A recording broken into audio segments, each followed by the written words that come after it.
Salve, salve, nação! Nação, vambora com mais um vídeo aqui sobre o nosso Flamengo. A gente tá chegando num dia importante aí, que é a final do Carioca, o jogo da volta. O Flamengo tem a vantagem de 2-0.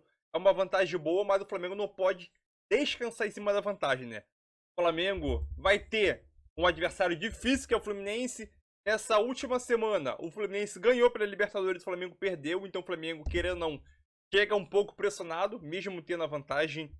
E aquilo, a situação do VP é uma situação meio complicada, né? Caso perca o título, a chance dele ser demitido é outra coisa. Se ganhar o título, eu acho que ele permanece. Só acho.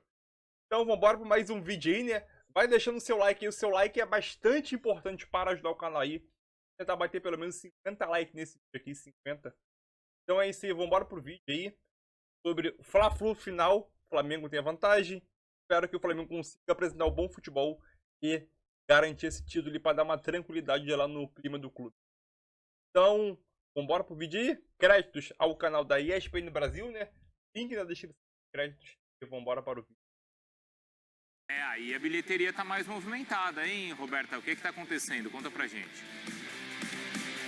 Tudo bem, Bruno? Bom dia pra você. Eugênio Marra também pro fã de esporte. Exatamente, bilheteria 2 do Maracanã. Os torcedores do Flamengo estão trocando os bilhetes digitais por ingressos físicos. Como o Cícero Melo trouxe, todos os ingressos já estão esgotados para esse jogo, mas a todo momento chegam rubro-negros por aqui, trocando ingressos e alguns até desavisados, perguntando se tem ainda ingressos à venda. Mas não tem mais, o Flamengo entra em campo domingo, então aqui nesse palco no Maracanã, venceu o jogo de ida por 2-0, pode perder por até um gol de diferença, que fica com a taça do Campeonato Carioca. Mas fica aquela dúvida, aquela desconfiança depois dessa derrota no meio da semana para o Alcas na estreia da Conmebol Libertadores, ou seja, a pressão voltou principalmente em cima do técnico Vitor Pereira, que optou no meio da semana em escalar um time alternativo e aí teve essa derrota, ou seja, o Campeonato Carioca é obrigação, é assim que o elenco está tratando depois de deixar 3 taças pelo caminho já nessa temporada e também depois dessa derrota no meio da semana. Então, foco total, virada de chave. Daqui a pouquinho a gente traz mais detalhes sobre time. Thiago Maia provavelmente fica mesmo à disposição.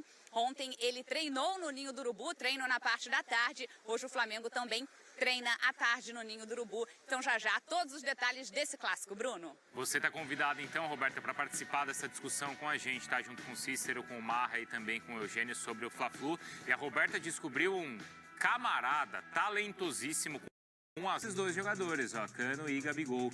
Então, o momento dos dois, tá? 13 jogos para o Cano, 16 para o Rubro Negro. Os dois vai com uma média parecida aí de titularidade. O Gabigol perdeu espaço, né, nos últimos 2 jogos, por isso ali só 14 gols. Aí a média do Cano a gente vê que é maior, né? É isso, assim, é uma vantagem rubro-negra, Eugênio, mas um otimismo maior do Fluminense? Dá pra falar que o torcedor fluminense, o torcedor tricolor, ele tá mais otimista para essa final que o rubro-negro? Não. A vantagem ainda garante isso pro rubro-negro. E o rubro-negro é um eterno otimista. Aliás, eu vindo morar em São Paulo, né, e trabalhando já há algum tempo com pessoas de São Paulo, sempre achei estranho isso, né? Porque no Rio de Janeiro, em geral, as torcidas são otimistas. São. Elas sempre acreditam nos seus times. Uhum. E achei estranho quando alguns clubes assim bem colocados assim em determinados campeonatos, as pessoas sempre com o pé atrás. Não sei, talvez, não dê. No caso ali, a torcida do Flamengo pode ter certeza que ela tem confiança máxima de que o time vai ganhar o Campeonato Carioca. Uhum. Eu só acho ali que o par do Cano no Flamengo hoje é o Pedro, não é o Gabigol, né? O Pedro é o artilheiro do Flamengo na temporada, com 14 gols. Uhum. Tem uma média impressionante de 1 gol a cada 3 finalizações na temporada. Ele não finaliza tantas vezes na temporada. Ele não finaliza tantas vezes, mas ele tem uma média de conversão, uma taxa de conversão altíssima. Isso antes do último jogo. Tá? O último jogo ele entrou no final ali, nem contei isso, mas é impressionante. Mas o Flamengo chega com uma vantagem, né? Uma vantagem considerável.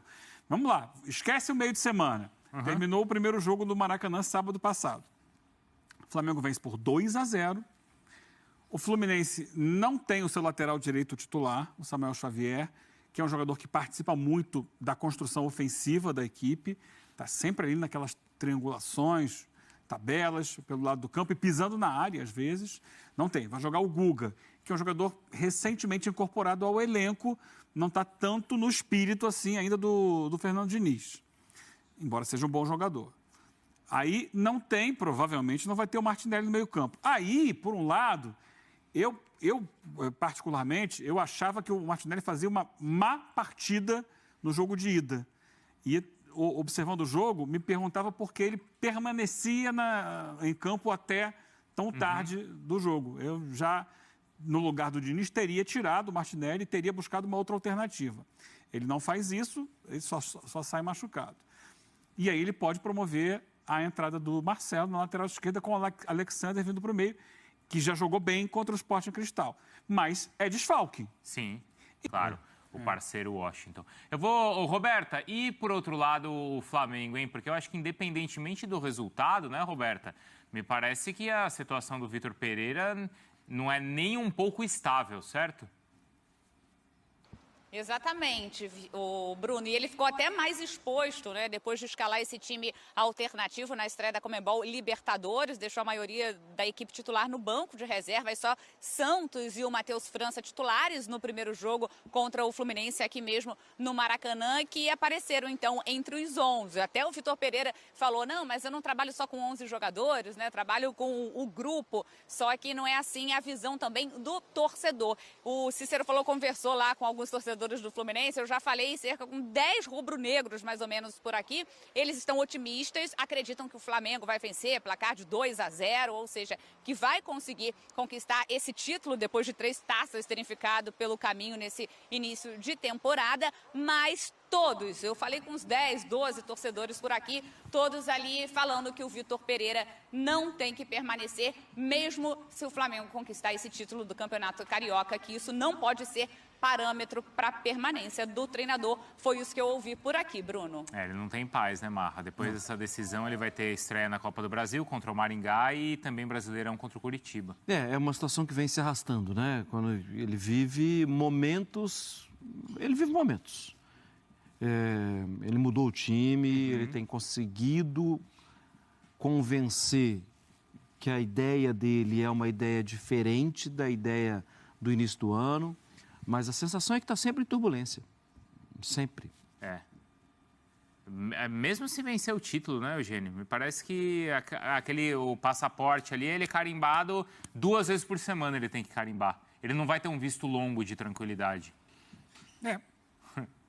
É isso, porque... Primeiro porque ele comete os erros mesmo. Sim. Porque ele não conseguiu ainda dar um padrão ao time, porque ele já perdeu 3 títulos. Porque o torcedor olha para uma estreia de Libertadores, que é a competição prioritária do ano. O torcedor quer ganhar o campeonato estadual? Quer ganhar, sim. Mas ele olha para a Libertadores e ele quer mais a Libertadores. Aí você tira o time considerado titular, o time que jogou no Campeonato Carioca. Do outro lado, o Fluminense coloca o time titular para jogar Libertadores. Então, o torcedor vai somando isso tudo na conta e vai enchendo, né, o débito. O débito dele é grande com a torcida. Então, ganhar o estadual vai diminuir um pouco o débito. Mas não vai zerar a conta. Gostei. Porque eu pensei que você falava enchendo outra coisa, mas era o débito. É o débito. Vai aumentando o débito. Isso. Roberta, vou agradecer a sua participação e, assim, consequentemente, nessa história toda, o Gabigol deve voltar para o banco, né? Exatamente, essa é a tendência. Ele já conversou com o técnico Vitor Pereira, que gostaria de voltar a atuar como centroavante. Foi assim, né, nesse último jogo. Então a tendência é que ele volte para o banco. E, Bruno, só para completar, a tendência é que o Thiago Maia retorne. Ele treinou ontem normalmente. Para completar, hoje ele fez um post nas redes sociais, porque ele vem sendo criticado por alguns torcedores, e aí ele fez um post ironizando, só dá passe para trás, aí colocou ali um emoji de joinha, um bonequinho rindo e colocou vídeos, então, com passes verticais, ele tentando passes verticais, então ele dando aí uma resposta para o torcedor do Flamengo, Bruno. Valeu, Roberta. O Cícero, e do lado do Fluminense, hein? Tem Marcelo, tem Alexander. Então é isso aí. Passou mais um vídeo aí, né? Já vai deixando aquele seu like aí para ajudar o canal. É aquilo, né? O Flamengo tem a vantagem de hoje, né? Mas não pode ficar descansar, né? Dessa vantagem aqui. A vantagem é boa, mas dependendo de como ocorrer o jogo, pode ser uma vantagem muito curta. Principalmente se levar um gol no início do jogo, né? Então, Geralmente quando um time tem uma vantagem de 2-0, e logo no início do jogo leva um gol, aí a vantagem diminui e a pressão aumenta, né? Então eu acho que o Vitor Pereira não deve inventar nessa escalação, eu acho, né? O Pereira é uma caixinha de surpresa e ele adora inventar nessas escalações, fazer surpresa, né? Nem o X9 do Flamengo tá conseguindo descobrir a escalação, né? Eu acho que ele deve repetir o mesmo time que enfrentou o Fluminense no primeiro jogo, né? No sábado passado. É aquilo. O Gabigol foi titular, né, na Libertadores, o Flamengo perdeu o jogo fora de casa. Foi uma partida ridícula do Flamengo naquele jogo, principalmente no segundo tempo. E aquilo, eu acho que o Flamengo tem todas as condições de não repetir essa partida contra o Fluminense. Óbvio, o Fluminense é um adversário melhor tecnicamente, 1000 vezes superior ao Alcas. Sim, só que não vai ter altitude, né? Então é um clássico. O Flamengo vai jogar com o time titular. Gabigol deve ser reserva novamente, né? Porque o Gabigol, atualmente, na minha visão, ele virou reserva desse time. Ele não tem espaço. Ele não tem mais espaço nesse time aí, né? O esquema tático do Vitor Pereira, ele acaba não ajudando o Gabigol e ele acaba ficando sem função dentro de campo, né? Então ele geralmente entra no lugar de alguém, né? Caso o Vitor Pereira continue durante a temporada, isso dificulta muito a vida do Gabigol de voltar a titular, né? Lembrando que ele também deu a declaração que quer voltar a ser centroavante, né? Como ele quer voltar a ser centroavante, sua posição natural, se o Pedro lá na frente tá destruindo, né? Tem nessa temporada um gol por jogo, né? Mantendo uma média de 14 jogos e 14 gols. Então a situação do Gabigol fica difícil, né? Então o Flamengo, ele deve, na minha visão, deve jogar esperando o Fluminense para poder sair no contra-ataque, né? E deve ter a posse de bola, já que tá perdendo o jogo. Deve pressionar o Flamengo logo no início do jogo. O Flamengo deve tentar resistir aos contra-ataques para marcar tá liquidar logo o jogo aí. Porque perder vai ser uma decepção muito grande, sinceramente. Então é isso aí, vai deixando o seu palpite aqui. Meu palpite pro jogo é 3-1. 3-1 não, 2-1. 2-1 Flamengo, meu para esse jogo, palpite para esse jogo, né? Então você, aqui nos comentários, deixa o seu palpite pro jogo aí. É isso aí, tamo junto. Valeu!